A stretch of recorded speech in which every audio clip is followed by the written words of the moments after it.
PDF o un mensaje de WhatsApp. Eh, Creo que el resultado del libro es eh, hermoso, pero eso es gracias al trabajo de Hernán, justamente, que tenía razón. Hay que buscar la mejor foto de cada especie y que a la gente le parezcan lindos, porque cuando ves una persona con aversión a las serpientes, con el libro en la mano, realmente en muchos casos hasta te dicen que el animal no es tan feo como pensaban. Así que ese trabajo de la selección de fotos es súper importante. Espero que algún día lo transporte al libro de murciélagos que yo quiero. Pero bueno. Eh, y después, obviamente, el trabajo del diseñador, porque con fotos con fotos lindas y un texto plano también, lo que nos queda es una fotocopia a color.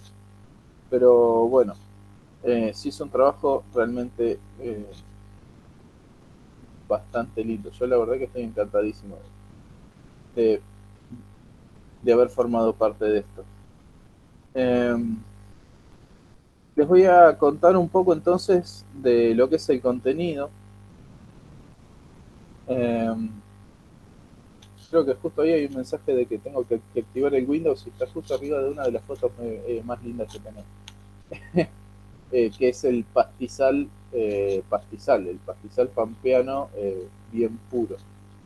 Eh, Esto no es para que se asusten, no me voy a poner a hablar de las distintas características de cada uno de los ambientes, pero simplemente les quería comentar, no sé si alcanzan a ver ustedes el cursor, como para que señale cosas. Clau, Sí, se Sí, ve, hermano, Topa. se joya, ve. perfecto. Bueno, en la provincia de Buenos Aires, si bien acá se habla de distritos y provincias, básicamente lo que tenemos es en el noroeste lo que es el delta del Paraná, con una formación más de tipo así como selvático, como en esta foto de aquí, eh, que se llama la selva en galería paranaense. Eh, Muy pegadito, que en general no llega a aparecer en los mapas porque es un cordón muy angosto. Tenemos lo que es la zona del talar, que es un bosque del espinal que eh, viene desde Santa Fe, ingresa a la provincia de Buenos Aires por eh, asociado a las barrancas. Después por esta zona pasa a lo que son las lomas, los salvardones de Conchilla y llega más o menos hasta por acá. Es un bosque de espinal que, esto, como les digo, no suele aparecer en los mapas y se desprecia creyendo que el único parche de espinal que tenemos es este rincón de acá abajo. Y bueno, después tenemos algo de monte, bien al sur, en lo que es el partido de Patagones, pero básicamente toda nuestra provincia es un pastizal gigante. Es un pastizal muy grande con características distintas. No es todo el mismo pastizal, como que se puede ver acá. Principalmente por unas cuestiones orográficas que se dicen, o sea, en cuanto a las características del terreno, pero tenemos un sistema de sierras en esta parte de acá, que son las sierras de Ventaña. En las sierras de Ventaña, y después tenemos otro por aquí, que va más o menos desde la localidad de Azul, que está más o menos por aquí en el centro sur de la provincia, eh, desde Azul hasta Mar del Plata. Un cordón serrano bastante extenso como, y con características como se pueden ver en esta otra foto de aquí. Después tenemos un cordón de pastizal muy particular, que es el de las dunas costeras, que se divide en las dunas vivas, que son las que tienen pocos pastos, están flojas, el viento permite como moverlas. Tenés la duna en un lugar, a los meses esa misma duna está en otro lado porque el viento la lleva. A continuación de eso, un cordón de dunas muertas, que se llama a las dunas en las que la vegetación ya como que la fijó y están firmes en un lugar. Y atrás de eso viene el pastizal propiamente dicho, el pastizal pampeano. Les comento esto porque algunas de las especies que seleccioné son básicamente especies endémicas o microendémicas. Me dijo Clau que ya saben, pero son estas especies que solamente se encuentran en un lugar, o al menos haciendo referencia a un lugar, podemos decir que esa especie es endémica de cierto punto. De hecho, podemos decir que la yararañata, por ejemplo, es endémica de Argentina. La culebra listada es endémica de la provincia de Buenos Aires. Pero después tenemos, por ejemplo, van a ver que les voy a hablar de especies como la lagartija oculta, que es endémica de Sierra de los Padres, que es un puntito por acá en el sistema serrano de Tandilia.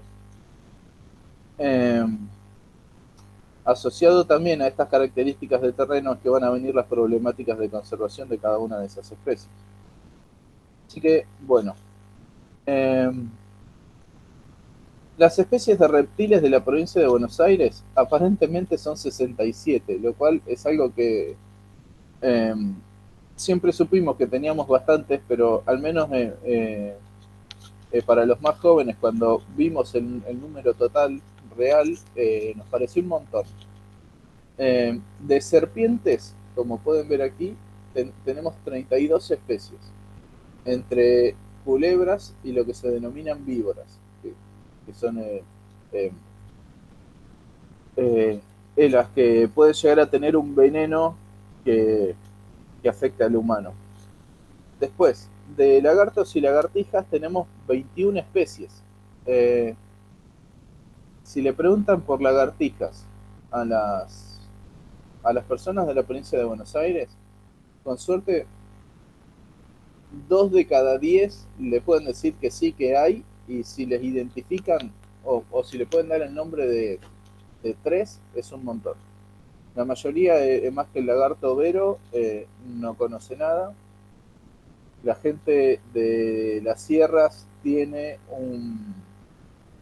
una conciencia, digamos, un poco más afianzada sobre la existencia de algunas lagartijas muy puntuales que suelen ver cuando salen a caminar. Y bueno, y la gente en la costa, los que viven en la costa, viejos, están más familiarizados con las lagartijas que se restringen a lo que es el sector de dunas.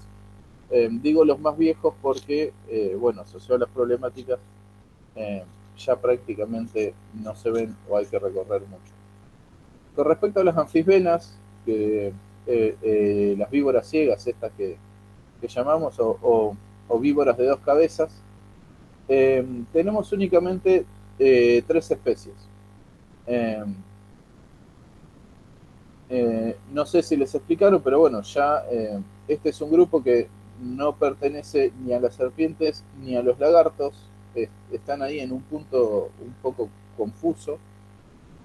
Luego, de tortugas, otra cosa que para los que no estábamos tan familiarizados con tortugas, yo de las tortugas, las dulceacuícolas, las conocía todas. Siendo de San Pedro me crié en el río, así que sabía cuáles eran en las tortugas nuestras.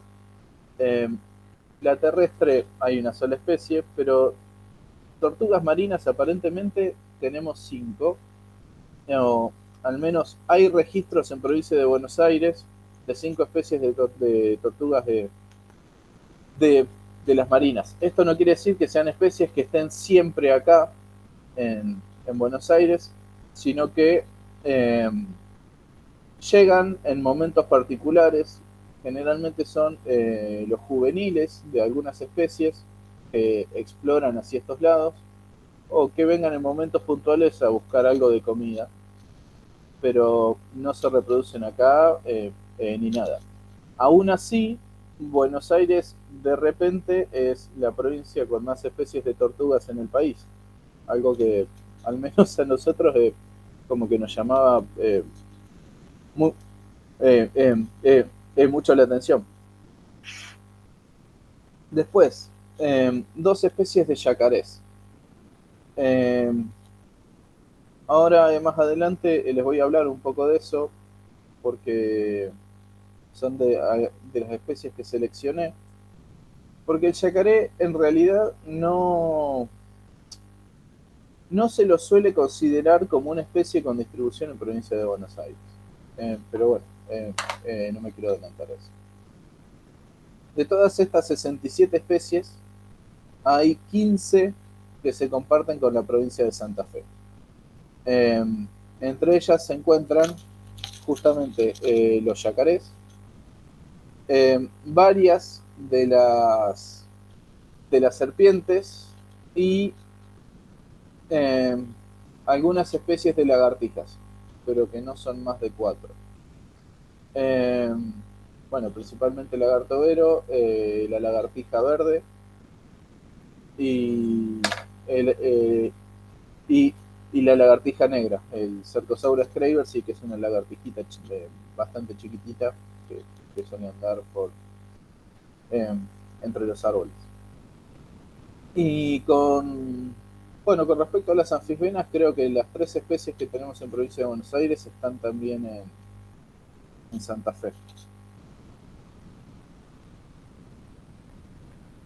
Bueno, una cuestión importante del libro, eh, o al menos eh, lo más importante que yo veía en la finalidad de esta guía, porque sinceramente no es un libro pensado como para los científicos. Eh, el investigador va y agarra papers.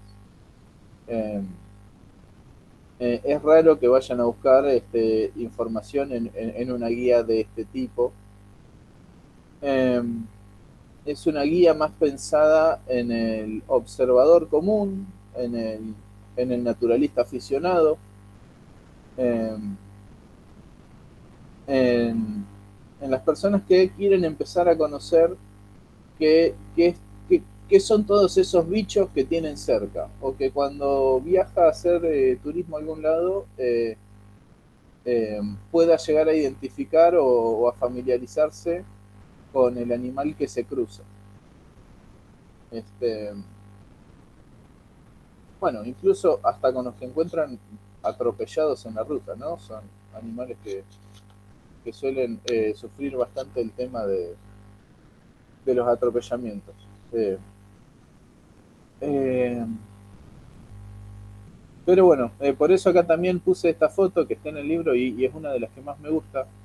Que no sé si la definición del proyector D, pero hay una culebra en los pastos y con las casas acá atrás. Hay una casa aquí, hay otra casa aquí con un autito rojo que, bueno, representa un poco esta cercanía que tenemos con los animales, que incluso a veces, como pensamos que nos ponen en peligro, ese miedo o precaución termina poniendo en peligro a estas especies. Eh, por eso el libro tiene como una finalidad de, de ser un libro de educación y difusión, buscando eh, colaborar o sumar a la conservación de los reptiles de la provincia. Por eso yo me recorté un pedacito aquí donde se describen en las categorías de amenaza las que se usaron son las categorías de amenaza de la Asociación Herpetológica Argentina, al menos en las que usaron para la categorización de los reptiles que se hizo en el 2012. Según esta categorización, de las 67 especies que tenemos en el libro, hay dos que están con categoría de en peligro. Tenemos 6 especies que están amenazadas y 2 que están categorizadas como vulnerables. La mayoría claramente está como no amenazada, son especies bastante comunes de cruzar, pero bueno, hay algunas especies que están como con una falta de información bastante importante, y hay algunas especies también que se describieron como especie posteriormente a la publicación de la categorización de los reptiles del 2012, por lo tanto no está evaluado en, el estado de conservación. De hecho, una anécdota así, al pasar un poco, la semana en la que el libro entraba a imprimirse, sale un paper donde una de las especies que estaba en el libro con distribución en todo el país, la dividían en 5 o 7 especies, a la falotris, culebra listada, creo que le llaman, en la zona de las sierras la conocen como lapicera. No sé por qué, lo sabemos por qué, pero la conocen como lapicera. Esa especie salió una publicación que consideraba que las subespecies que había hasta ese momento en realidad no eran subespecies, sino que tenía que tratarse como especies plenas, así que fue como: paren con la impresión, no empiecen todavía, hay que hacer las fichas de estas especies, no de todas, pero justo 2 de las nuevas especies quedaban para el territorio de la provincia de Buenos Aires. Así que, bueno, se hicieron esas 2 fichas nuevas. Afortunadamente había fotos de las subespecies que se consideraban que, que, que quedaban acá en la provincia de Buenos Aires, pero bueno, como se dividió la especie, era una especie con una distribución muy grande y que se dividió tanto, en el libro figuran como no evaluada. Simplemente algo que si el libro entraba en impresión 2 días antes, esas especies, esa actualización iba a quedar afuera de la publicación.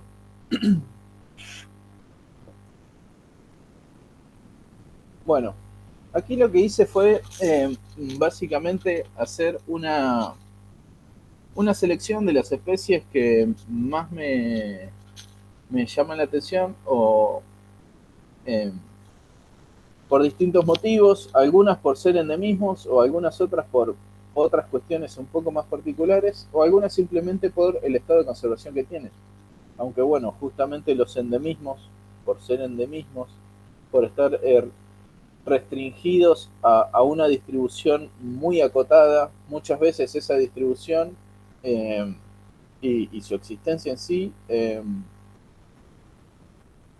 como limitadas a características ambientales muy específicas, y que si se modifican, ya se modifica o se altera, se pone en riesgo la existencia de esa especie. Es que muchos de los endemismos justamente son de estas especies que están categorizadas como en peligro o como amenazadas o como vulnerables. La culebra serrana esta, como pueden ver, está restringida a un puntito rojo acá abajo, que es el sistema serrano de Ventania. Es una especie que no tiene ningún tipo de veneno, se alimenta exclusivamente de anfibios, vive asociada a los cursos de agua que hay en las sierras, a, a- a arroyitos o algunas charcas que se puedan hacer más o menos así como temporales grandes, en las que se en la que se junte una gran cantidad de ranitas y sapitos que, eh, de, de los cuales alimentarse.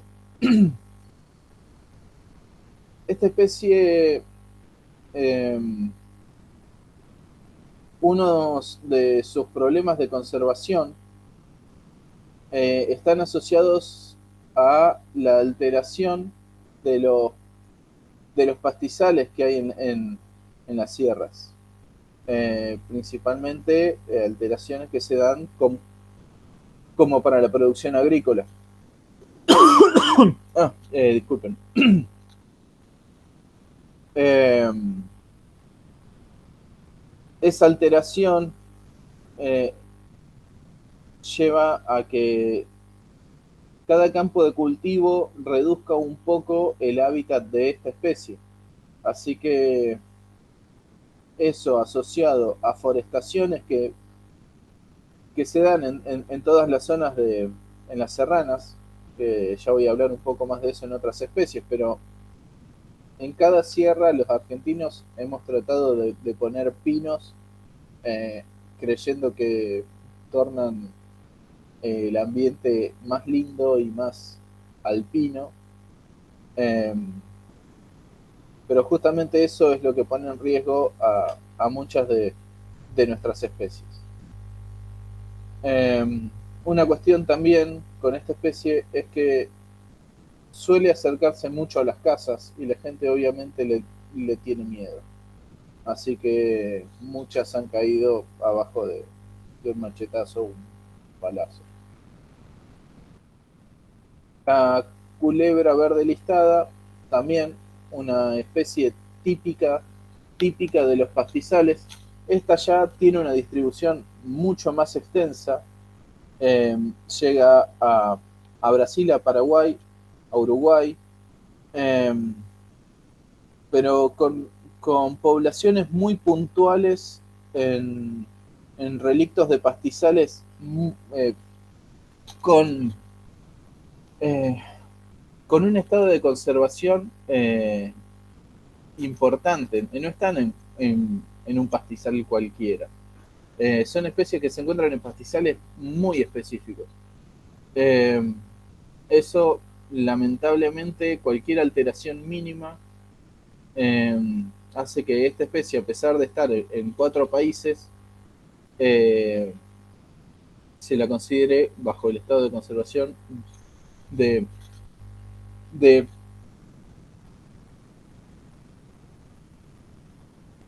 de amenazada. Disculpen. A diferencia de la otra que se alimentaba de anfibios, esta se alimenta principalmente de arácnidos, de arañas pequeñitas que encuentran por los pastizales y bajo las rocas que hay en la zona serrana. Eh, Le aprovecho esta diferencia como para mencionarles un poquito. Eh, si ven este otro símbolo de aquí, el que está al lado de la categoría de amenaza, se puso en las serpientes como para mencionar la peligrosidad que tienen en cuanto a la mordida y la toxicidad. Eh, en verde, con el menos, es que no tiene veneno y no genera un peligro en la mordida. El amarillo es que ya tiene un veneno un poco leve, pero el menos es porque por la dentición que tienen, una mordedura no suele llegar a, a inocular en un humano ese veneno. Eh, no sé si ya les hablaron de los tipos de denticiones que hay en las serpientes en algún momento de la carrera, pero bueno, tampoco es importante. La clase de reptiles, que es la clase que viene, ahí están todos los tipos de dentición. Bueno, bien. Estas que pueden llegar a tener el amarillo o incluso el rojo con el menos son de dentición o pistoglifa. Anótenlo y Flor les toma examen la semana que viene. Esta es una especie muy particular. De hecho, estas fotos no son de la provincia de Buenos Aires por una cuestión clave. Se lo conoce como lagartija arborícola estriada o como camaleoncito.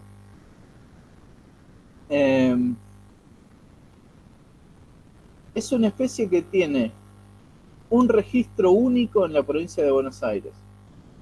En la selva en galería de la localidad de Punta Lara, una reserva que hay acá, muy cerquita de La Plata.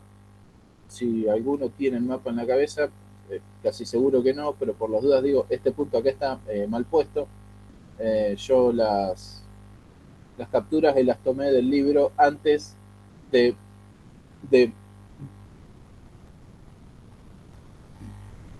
que se corrigiera. Este puntito tendría que estar más o menos por aquí. Ahí está, prácticamente en San Pedro. Está justo arriba de la casa de Miguel. Así que bueno, como decía, esta especie se encontró un solo ejemplar en Punta Lara, pero se lo encontró en el año 1894. Con ese ejemplar que agarró un hombre, se describió la especie. No sé si conocen el proceso de descripción de una especie, pero bueno, hace falta un ejemplar tipo, que en este caso el tipo era ese, el que se colectó en Punta Lara, y con ese único ejemplar se describió esta especie, Anisolepis undulatus. Luego de eso, nunca más se vio uno de estos animales en la provincia de Buenos Aires. De hecho, el material tipo que estaba en el Museo de La Plata desapareció hace como 80 años y nadie sabe dónde está. La especie, de todas formas, tiene una distribución también en Uruguay y en Brasil, en el sur de Brasil. Así que, Flor, si llegas a encontrar alguna, avisa. Sí.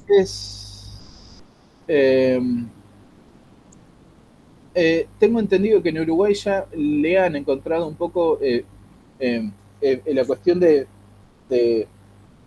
los horarios y los lugares en donde se encuentra, como para tener una cantidad de encuentros un poco mayores de registros, pero es probable, habría que preguntar a quienes están estudiando ya la especie, porque es probable Maneiro es uno de los que está, no sé, Maneiro es uno de los que está acá que se dedica. Raúl, es posible. Sí.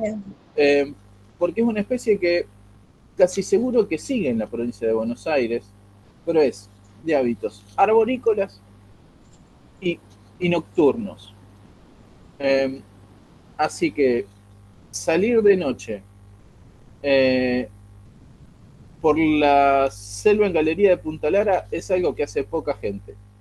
Salir de noche con linterna mirando hacia la copa de los árboles no lo hace prácticamente nadie. Así que lo más probable es que sea una especie que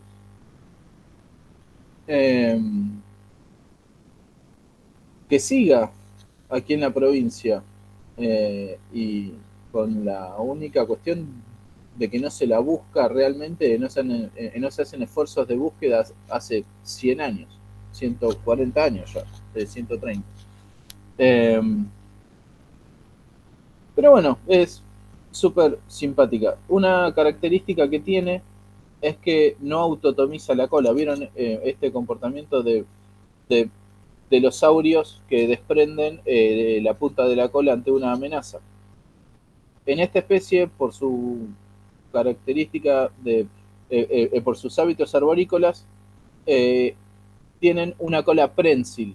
Usan la cola para colgarse de las ramas, igual que un mono, así que no autotomiza, algo que también personalmente me vuela la cabeza.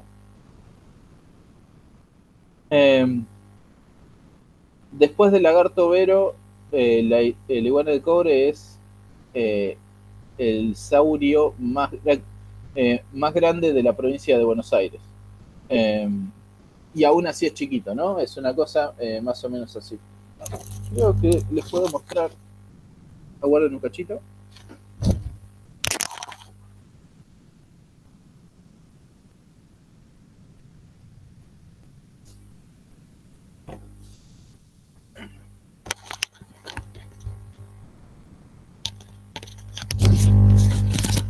A ver, esta es una réplica en tamaño real de esta especie. Eh, una réplica hecha en, en masilla epoxi para una investigación que quise hacer hace algunos años, de la que les voy a hablar ahora en un cachito. Eh, Así que se las presento. La iguana de cobre es monumento provincial en Buenos Aires. Es uno de los 2 reptiles que obtuvieron esta categoría. Se encuentra amenazada y su distribución se restringe, como pueden ver aquí en el mapa, otra vez al sistema de las sierras de Ventania. Estos ambientes de sierras van a ver que tienen un montón de endemismos, porque funcionan un poco a modo de islas. Al ser un ecosistema tan particular, con características tan diferentes al mar de pastos que, que, que los circunscribe, las especies como que se especializan mucho en esos puntos. Así que bueno, otra vez en las sierras de la Ventania, pero con una distribución bastante más acotada que, que la culebra del principio, encontrándose únicamente en 4 o 5 cerros del extremo del sudeste, perdón, el sudeste, no el sudeste, en la zona de Torkins o por ahí.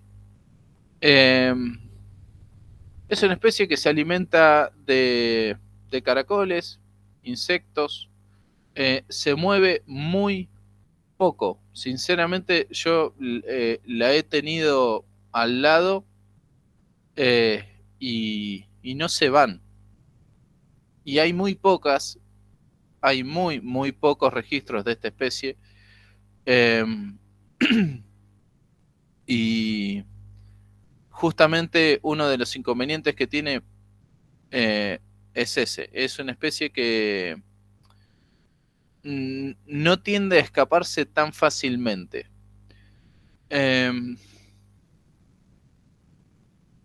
El trabajo que yo les decía que quería hacer en algún ya hace algunos años son estas fotos de aquí, que nunca se publicaron, así que también se aprovechó en una parte del libro, porque esta especie en realidad en el libro tiene una especie de capítulo aparte en cuanto a su estado de conservación, porque bueno, es el vertebrado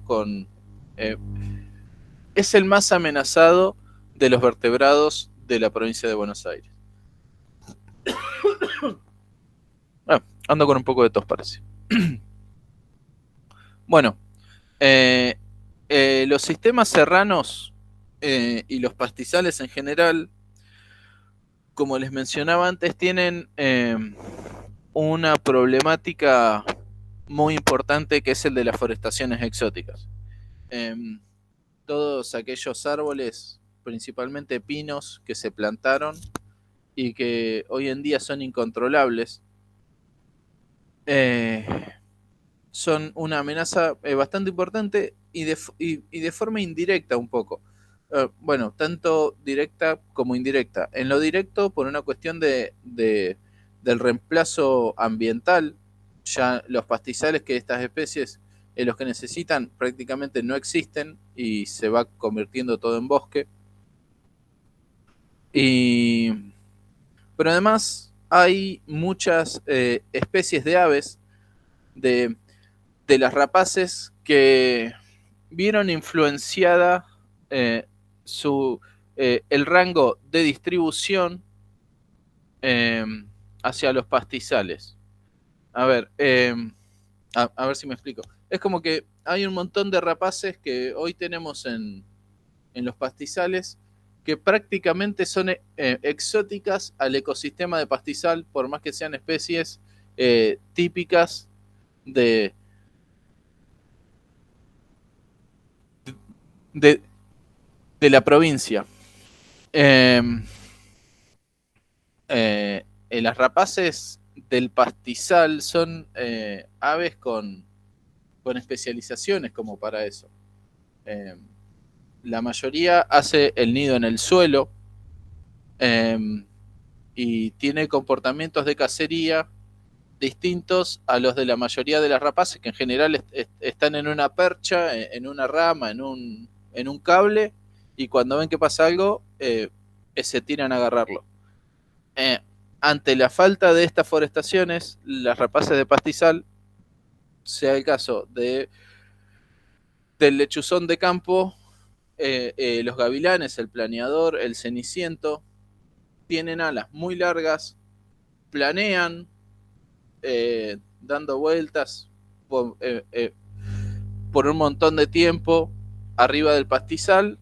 Cuando ven algo, ahí se tiran, pero es una búsqueda un poco más activa. O, o como el milano blanco, que tiene este comportamiento de halconeo, que vuela en un punto fijo, a falta de percha, vuela, vuela, vuela en un lugar, cuando pasa algo, se tira. Dato de color, eso lo aprendí en Casilda. Eh, la primera vez que vi el, el pájaro, el milano blanco, fue allá, en el área protegida Florindo Donati. Así que bueno, en base a eso, la idea era ver y medir cuál era el impacto de estas rapaces que vieron influenciada su distribución por las forestaciones exóticas sobre la iguana de cobre. Eh, para eso se hicieron 16 réplicas, bueno, como el amigo eh, 8 machos y 8 hembras, porque como vieron en la foto anterior, la coloración es distinta. Este verde es un macho, esta es una hembra. Y se dispusieron atadas a piedras con cámaras trampa. Para medir la cantidad de ataques que tenían por parte de las aves. Bueno, acá hay fotos. Un zorro, no es un ave, pero también se tentó a ir a agarrar una iguana hembra, que no se alcanza a ver prácticamente, pero está acá. Un chimango y un tahuató.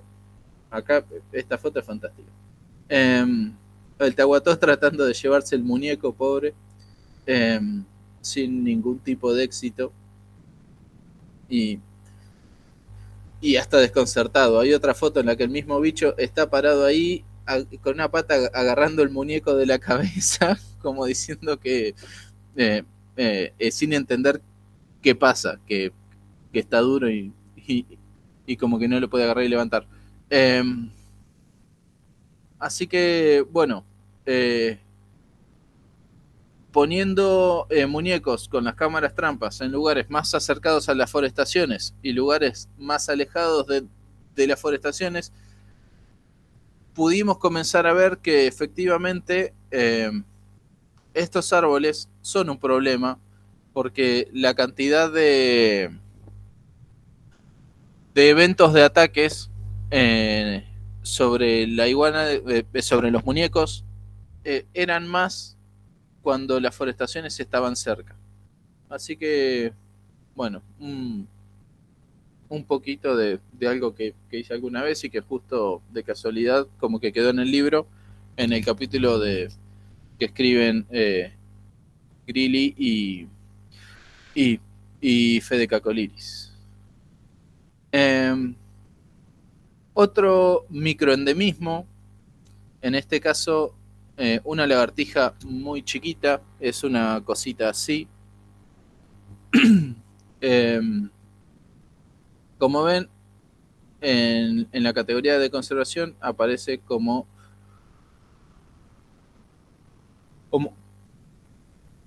que no se le evaluó.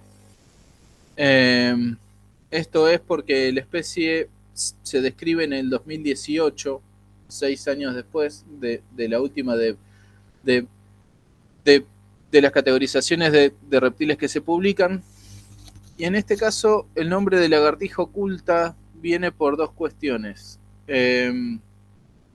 Es microendémica de las sierras de los Padres, que son unas sierras muy cerca de Mar del Plata, que están en el extremo sudeste del sistema de Tandilia. Esta especie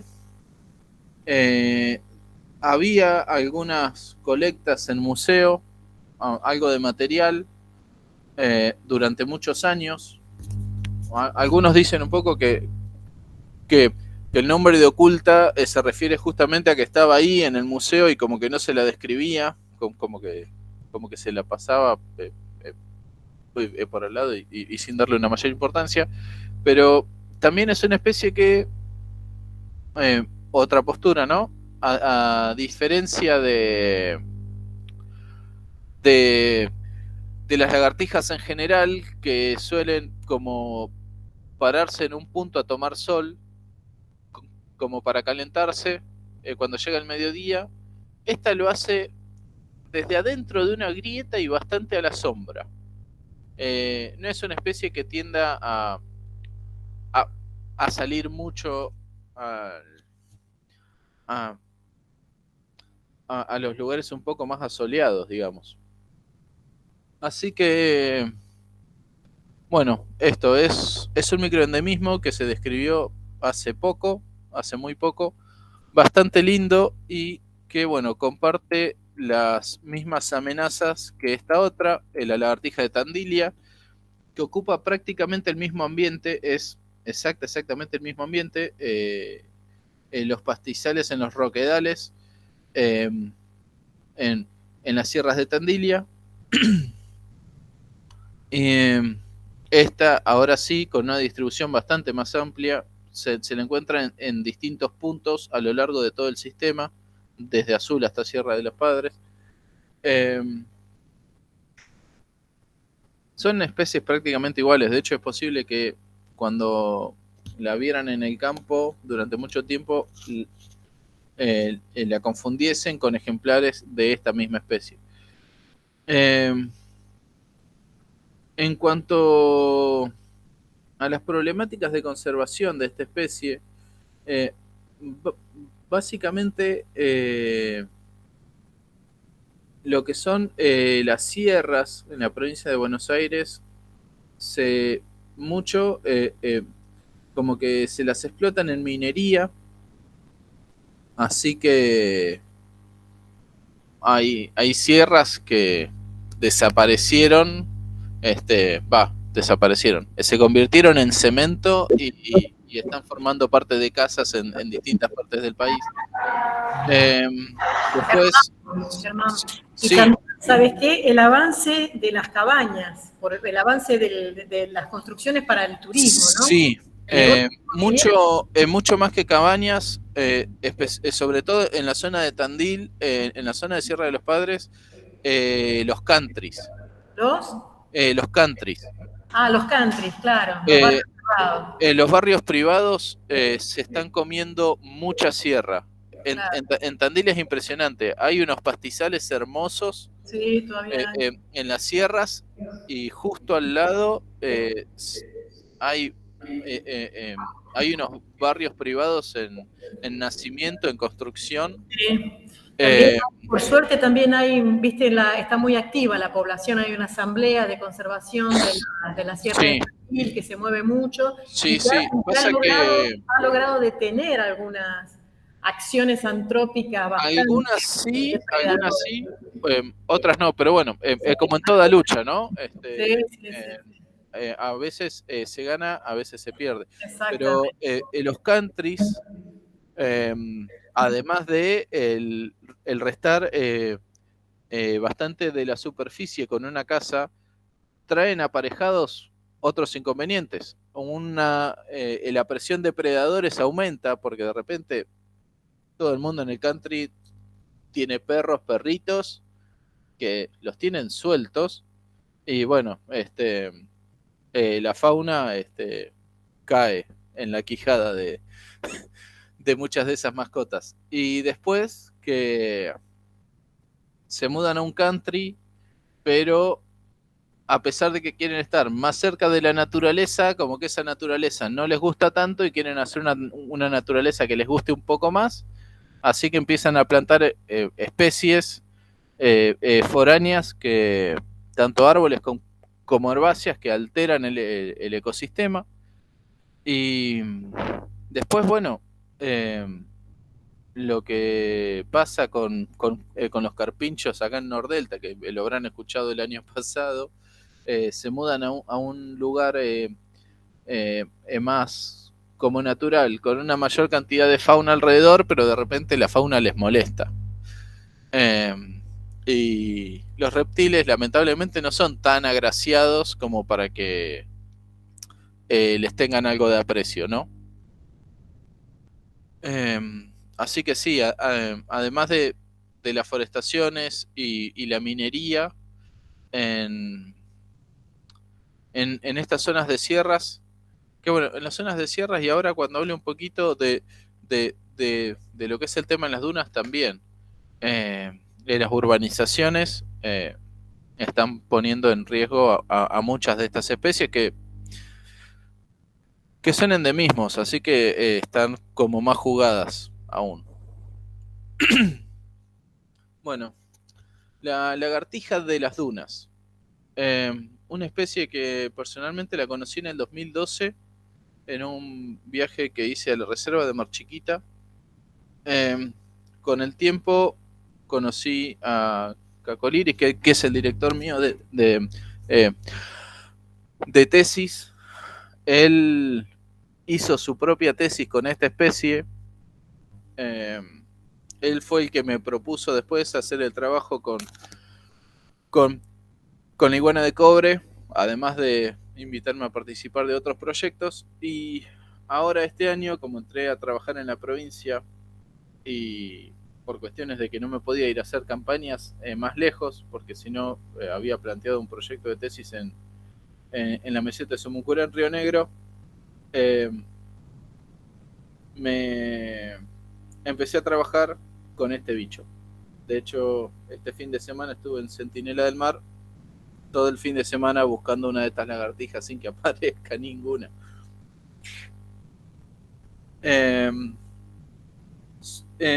Es una especie endémica de las dunas costeras de la provincia de Buenos Aires, y con una puntita en Río Negro, en lo que es en la zona de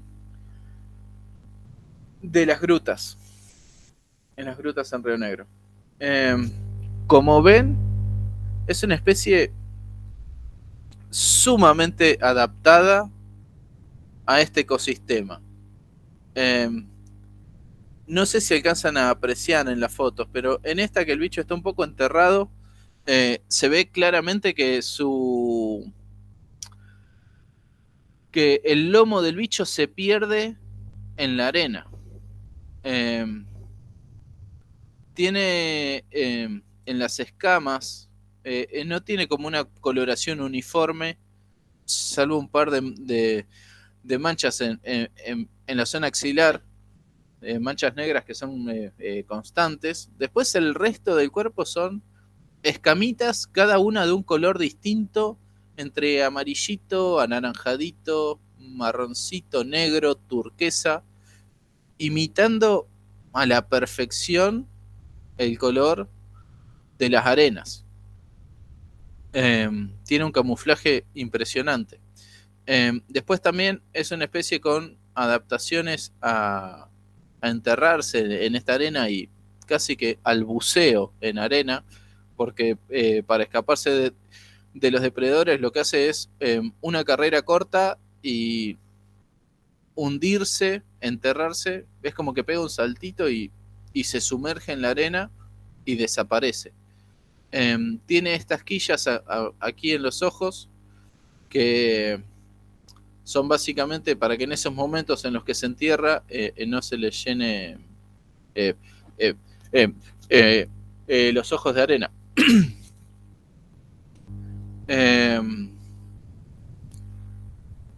Les explico, bueno, esto es lo que les comentaba antes al principio con respecto a las dunas vivas y muertas. Las dunas vivas son dunas que la arena está en la mayor parte de su extensión así, libre y desnuda. Entonces el viento mueve esa arena de un lado al otro. Las dunas muertas ya son con vegetación, algo más de pastizal encima y están estancadas. Esta especie solo habita en las dunas vivas, exclusivamente en las vivas. Así que, a pesar de que Germán, sí. Se cortó internet, me parece que acá. Sí, ¿en qué parte? Ahí está. Está más estable, me parece. Desde la parte donde dijiste que tenían eso, que se le llenan los ojos de arena. Ah, bien. Perfecto, bueno, para evitar eso son estas quillas que se alcanzan a ver acá, que son básicamente como unas extensiones de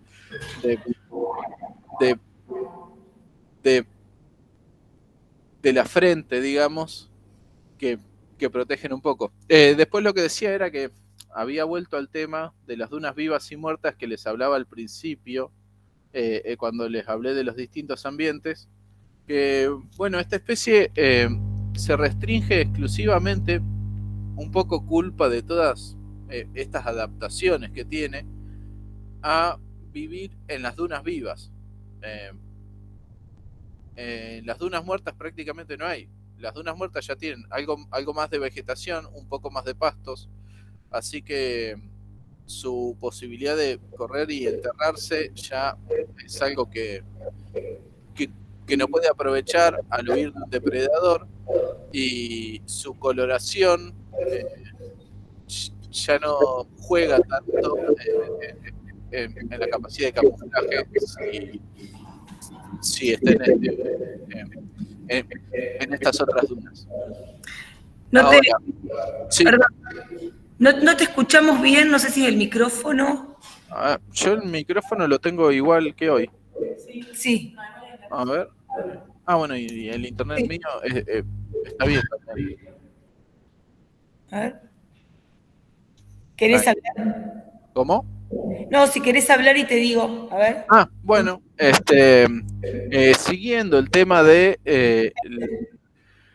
la distribución de esta especie, por más que acá parezca un cordón bastante extenso, perdón, se les está cortando a ustedes porque yo escucho bien. El tema es ahí. Y somos nosotros.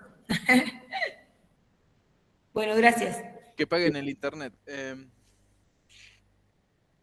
Bueno, por más que acá esté marcado este cordón, la franja de dunas vivas en realidad es mucho más angosta. En algunos puntos es de un par de metros, en otros tiene una extensión bastante más grande. Hay manchones de, de las dunas vivas con algunos cuantos kilómetros, pero en sí es la distribución de la especie está como fragmentada en manchoncitos muy puntuales en toda esta franja por culpa de, por un lado, las urbanizaciones.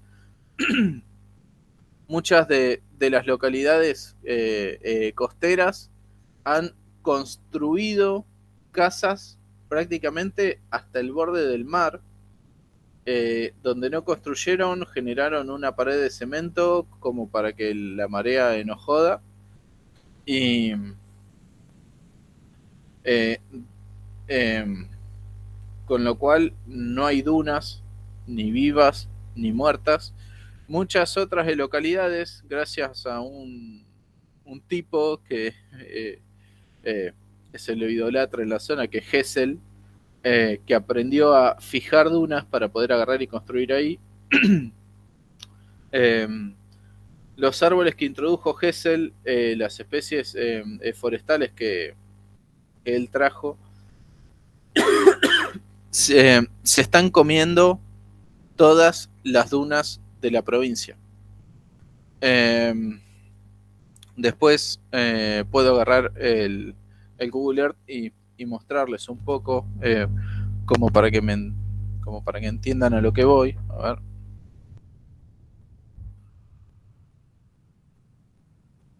Pero bueno, ya que estoy, aprovecho a mostrarles eso porque realmente es algo interesante.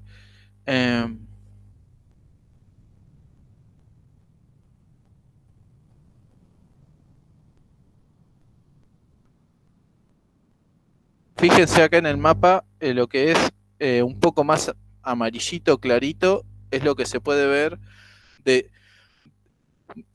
de las dunas, tanto vivas como muertas en la provincia de Buenos Aires.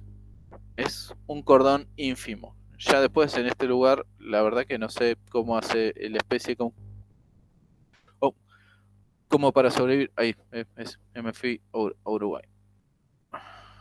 A ver.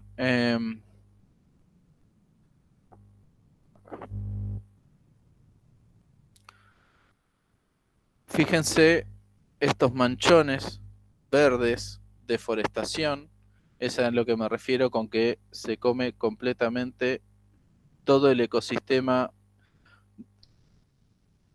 de las dunas que hay en la provincia, asociado también siempre a las urbanizaciones. Acá están haciendo un barrio privado.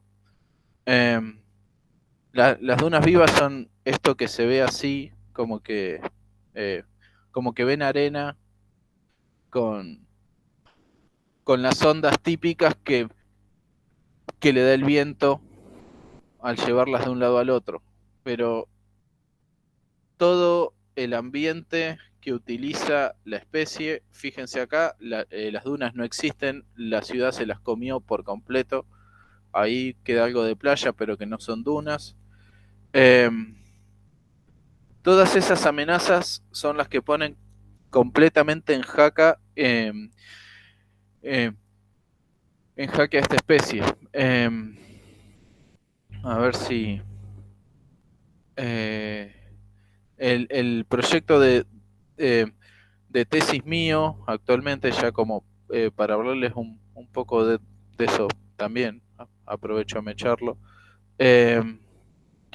asociado a un proyecto de conservación con, con un subsidio internacional, es para experimentar la restauración de dunas, limpiando experimentalmente un parche de 1 hectárea o 2 hectáreas de estas forestaciones, a ver si al restaurarlas las especies de las dunas vuelven a usarlas.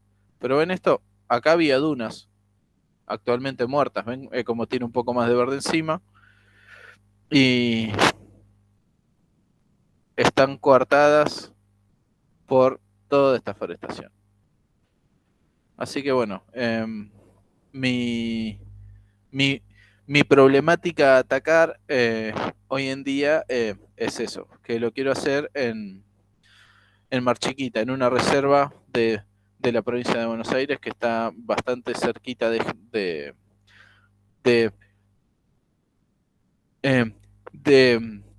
Villa Gesell.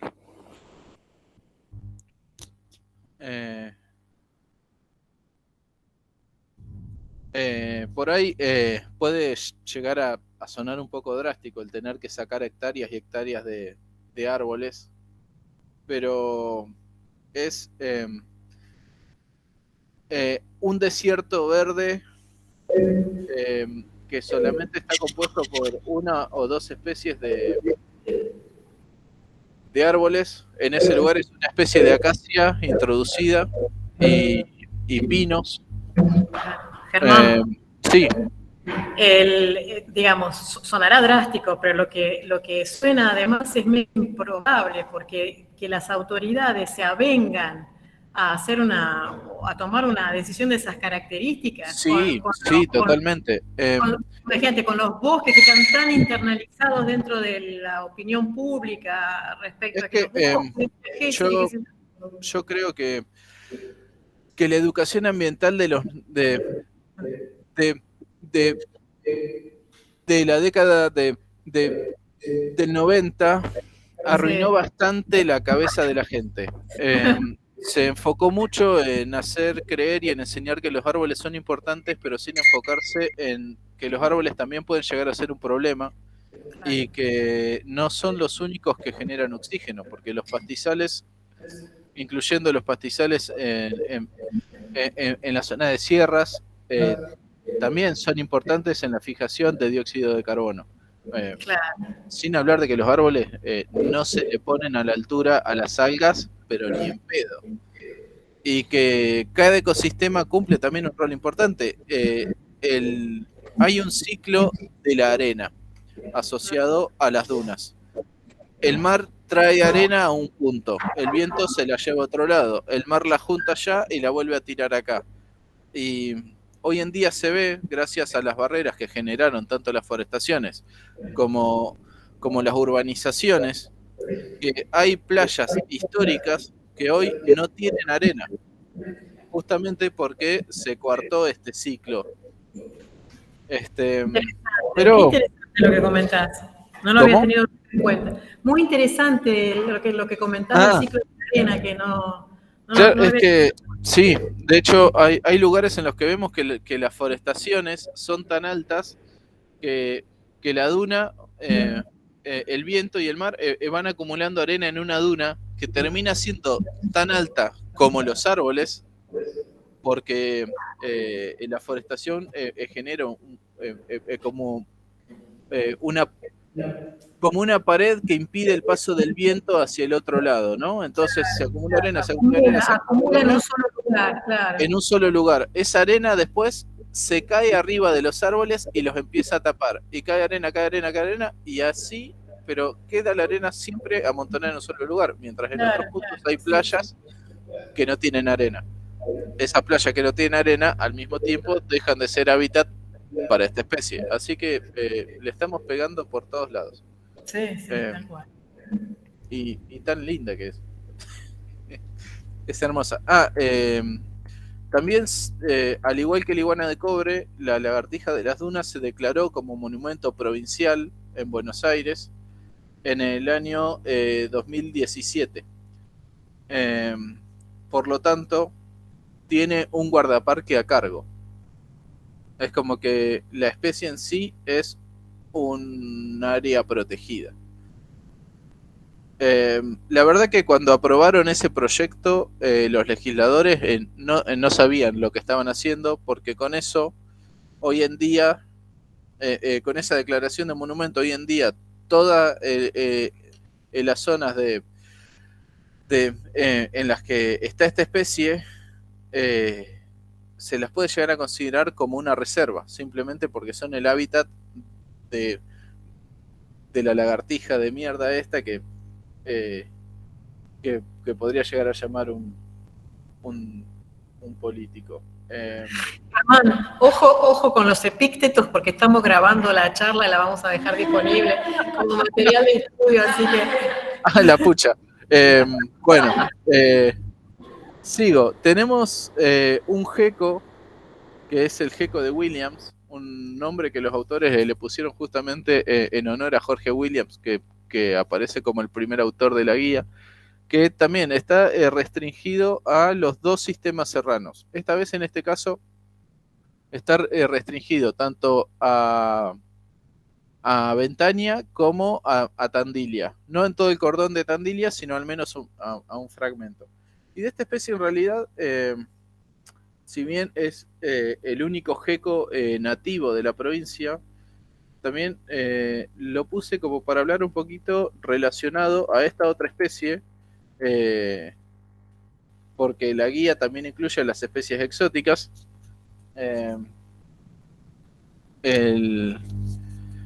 La salamanquesa o el geco común, que hoy en día está en un montón de localidades en las ciudades grandes, en Rosario incluido.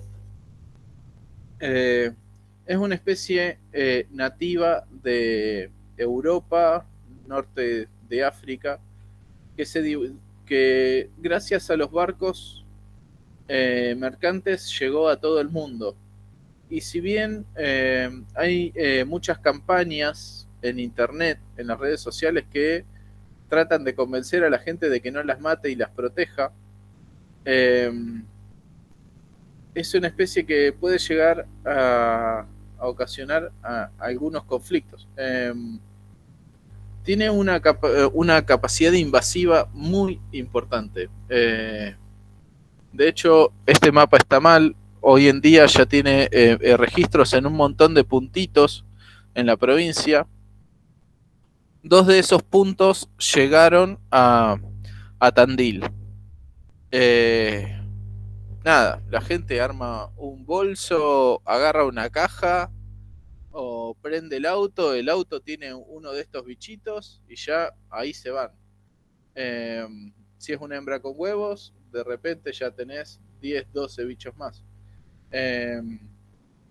Y quizás es una especie que en la mayoría de las localidades a donde llegó no genera un conflicto ambiental, porque al ser de ambientes así como rocosos, en la mayoría de las ciudades se quedó en las casas de la gente. Es lo que se llama una especie peridomiciliaria. Ahora, al llegar a Tandil, ya está al lado de esta otra especie nativa, endémica. Compartiría el mismo nicho ecológico, tanto de hábitat como de dieta. Así que, si bien en gran parte de la provincia es cierto que podría llegar a estar sin generar ningún problema ambiental, o en gran parte de Argentina incluso, en las zonas de sierras de todo el país puede ser un problema para todas nuestras especies de gecos nativos. Así que si ven esas publicaciones de que hay que salvar a este bicho y que no hay que matarlo porque se come las cucarachas de la casa, la resolución 109 del 2021 del Ministerio de Ambiente de Nación la declara como una especie de control obligatorio. Creo que esta es la última que agarré. Como dije, no voy a hablar de tortugas de las marinas, porque para eso está Flor, que sí sabe.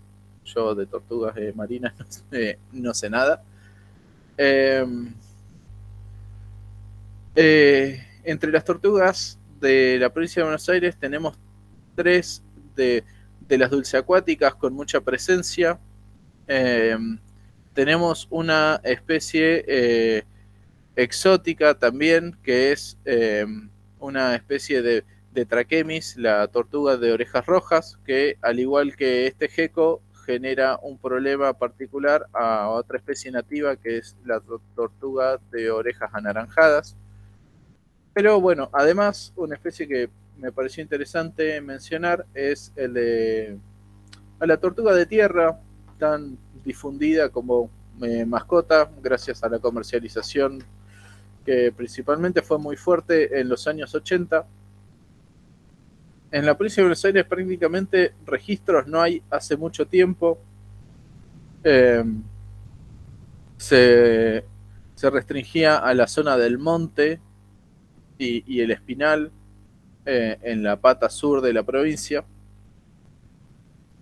Y básicamente la principal amenaza de esta especie ha sido el hombre, el mascotismo, algo que desde la cátedra sé que hacen mucho hincapié. Eh, pero bueno, simplemente para mencionar eso, es uno de los ejemplos de especies que el simple mascotismo, el juntar una en la ruta por miedo a que la atropellen y llevársela al sobrino con, no sé, una idea de, de cómo tienen que hacerse las cosas bastante extraña, eh, ha llevado a que al menos en la provincia de Buenos Aires esta especie haya desaparecido prácticamente. Porque si bien es cierto que la mayoría de lo que se comercializó provenía de las provincias de Chaco, de Santiago del Estero, un poco en Córdoba, mucha gente las juntaba en la ruta, ¿sí? Como les digo, las encontraba, las juntaba y se las llevaba a la casa. Hoy en día ya prácticamente en la provincia no hay. A ver, no hay en silvestría, porque después en las casas de la gente hay en la casa de todo el mundo. Todo el mundo tiene tortugas, algunas con un montón de años, otros siguen preguntando dónde comprar tortugas de tierra. Hay gente que las sigue vendiendo, al menos yo, desde el trabajo en la dirección de fauna actualmente, he podido participar en allanamientos donde se secuestraban ejemplares de tortuga de tierra en venta. O sea, hoy en día, año 2022. Ah, y la última especie que puse, porque me parecía interesante hablar un poco de esto, fue una de las dos especies de yacaré. En Argentina tenemos dos especies de, de yacarés, el negro y el ñato, que en sí históricamente se ha mencionado como que sus distribuciones terminan mucho más al norte. Incluso no se suele mencionar que lleguen a o que se encuentren al sur de más o menos la zona central de la provincia de Santa Fe, ¿no? Asociada al Paraná siempre. Esto siempre hubo registros de ambas especies en provincia de Buenos Aires y seguro que en la zona sur de Santa Fe también, que se decía que era asociado a eventos grandes decrecientes, a grandes eventos decrecientes y que seguramente se morían en invierno. Bueno, no sé si todos saben, pero el río Paraná está pasando por una de las bajantes históricas más largas de la historia argentina, por lo menos, porque es una bajante que comenzó en el año 2020, por febrero-marzo, asociado a una sequía que empezó por octubre del 2019. Esa bajante, si bien no es particular en cuanto a la altura del agua, sí a la extensión, porque desde, ya les digo, febrero-marzo del año 2020 no ha remontado el Paraná su altura normal. Ya van 2 años y medio. En estos eventos en la situación esta de la bajante, en la provincia tuvimos 15 registros de yacaré desde abril, mayo del 2020, con unos primeros registros que se mencionaron para San Nicolás y para Varadero, pero después empezaron a aparecer en todos lados. San Nicolás, en Ramallo, San Pedro, en Varadero, Campana, Tigre, prácticamente en todos los partidos o de de la costa del Paraná, en la provincia de Buenos Aires, en los últimos 2 años y medio ha habido registros de yacaré. Con lo cual, bueno, ya de por sí se descarta totalmente que sean especies que solamente aparezcan con las crecientes y vengan arrastrados por el agua porque no se agarraron bien un camalote. Ahora, lo que creemos es que son animales que sin duda han llegado en eventos de creciente, pero que no han muerto, se han afincado en lagunas en el interior de las islas, pero que con la bajante la mayoría de esas lagunas se secó, así que han tenido que salir a los cursos de agua como para encontrar algo de alimento o para buscar una zona un poco mejor. En San Pedro, en mi ciudad, ya en los últimos 2 años y medio hay unos como 6 registros en distintos lugares, principalmente en la zona de vuelta obligado, pero el último registro que me pasaron fue hace 3 semanas, un muchacho que salió a remar observando aves a una laguna que está, lo medí, a 2,5 kilómetros del centro de la ciudad. Así que bueno, después, asociado a esto, esto es un poco como para contarles una publicación que tenemos que hacer.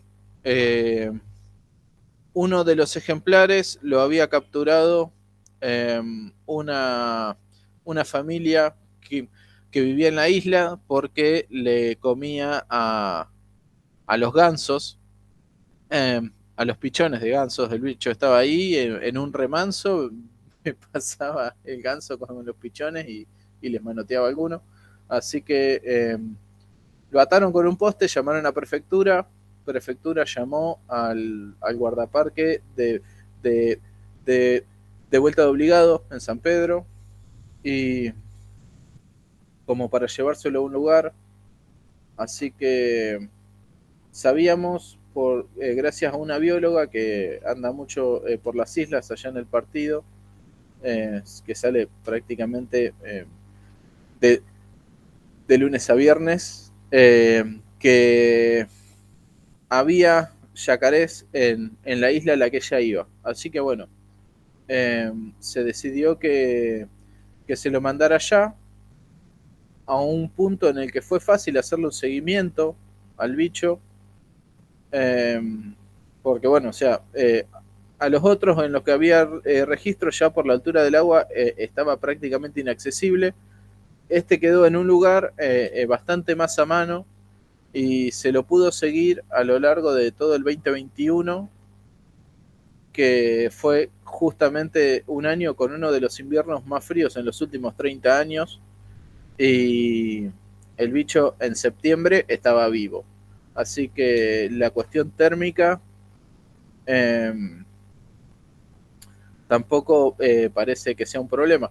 Es probable que las especies estén teniendo una extensión de su distribución por una cuestión de por un mecanismo de goteo, podemos llegar a decir. Llega un ejemplar con las crecientes y queda, llega otro ejemplar por las crecientes y queda. Y aparentemente se están afincando y cada vez se ven más. Y ya con esto cerraba todo. Esa es una foto de una de las salidas que hice para buscar estos yacarés. Así que, bueno, me subo al bote y me y te vas por la vida. Sí, y bueno, y la foto de la contraportada del libro, ya que empecé la presentación con la tapa, lo cierro con la contraportada. Así que, bueno, hablé un montón, me parece. Más de lo esperado, no sé si entendieron algo. Sí, se entendió todo, se entendió absolutamente todo. Y fue muy nutrida, muy interesante, Germán, con muchos datos muy interesantes que tomamos nota. Yo particularmente prometo que como estoy en muchísima relación con la ciudad de Tandil y pretendo vivir más tiempo allá que acá, voy a estar muy atenta cuando salga a la sierra y cualquier bichito que vea por ahí. Me quedé muy enganchada con las lagartijas, muy enganchada. Bien, voy a estar atenta, Germán. Allá Tandil tiene... es un lugar que para observar estas especies es ideal. Claro. La búsqueda de... alguna sierra y esperás. Sí, y también por otra cuestión. En todos lados, como para mostrar a los reptiles, hay que salir y caminar. Y caminar, claro, y caminar, y caminar. Muchas veces con mala suerte. Se pueden hacer trampas de captura viva, pero en general es caminar. En Tandil está todo minado de piedras. Sí. Rocas que son ideales. Vas caminando, dando vuelta a rocas y nosotros hemos encontrado 50 reptiles, 50 bichos distintos de distintas especies en 4 días. Mirá. Tandil es una maravilla. Al herpetólogo, claro, es una cosa impresionante. Claro. Bueno, fantástico. Que, bueno, vamos a preguntarle a tu audiencia si tienen alguna pregunta para hacer. Dale. Una de las 5 serpientes que nombró, ¿hay alguna que puede llegar a su portal? No. De las serpientes que mencioné. No, en provincia de Buenos Aires, de las serpientes que pueden llegar a generar algún problema al humano o a las mascotas son la yarará grande y la yarará ñata. Son las únicas 2 especies con un veneno de importancia médica, digamos. Después hay algunas culebras que tienen un veneno más o menos interesante, pero de las cuales creo hay un registro de caso médico en la historia para cada una. Pero en general no. ¿Alguna preguntita más? ¿Por ahí? Bueno, evidentemente fuiste lo suficientemente claro como para las dudas al respecto. Germán, te agradecemos muchísimo esta predisposición que has tenido con nosotros, nosotras, y quedamos ya enganchados para futuras intervenciones, porque nos encantó tu manera de abordar el tema. Genial.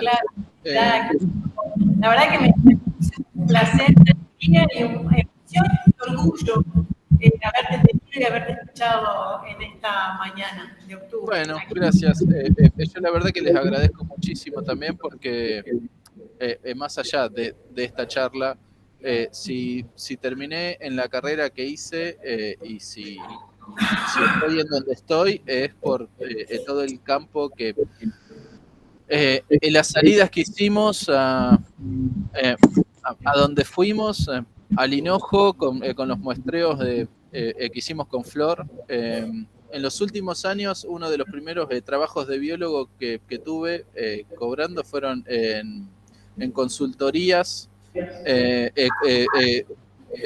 en lugares donde se planeaba hacer un parque eólico, así que netamente trabajando de observar aves, salir al campo a observar aves, que básicamente fue lo que me enseñaron ustedes. Así que, bueno, agradecimiento siempre. Bueno, Topa, qué lindo, la verdad es que me encantó la presentación del libro, me encanta que estés haciendo esto, que ya estés embarcado en la tesis, todo, la verdad que te felicito. Bueno. Y bueno, y acá estamos para lo que sea necesario. Genial. Cualquier cosa. Así Hola, bueno. chicos, ni desde Uruguay se libran de mí. Les tenés que llevar alguna tortuga ahora. Internacional, interprovincial. Y después cuando lo subamos a internet queda ya en manos del mundo. Claro. Ay, qué problema. Así que bueno. Saludos a Jorge. Bueno, le mando. Fue el cumpleaños hace unos días de Jorge, así que le mando. Bueno, me tengo que ir a la oficina, así que los abandono. Gracias, te aplaudimos.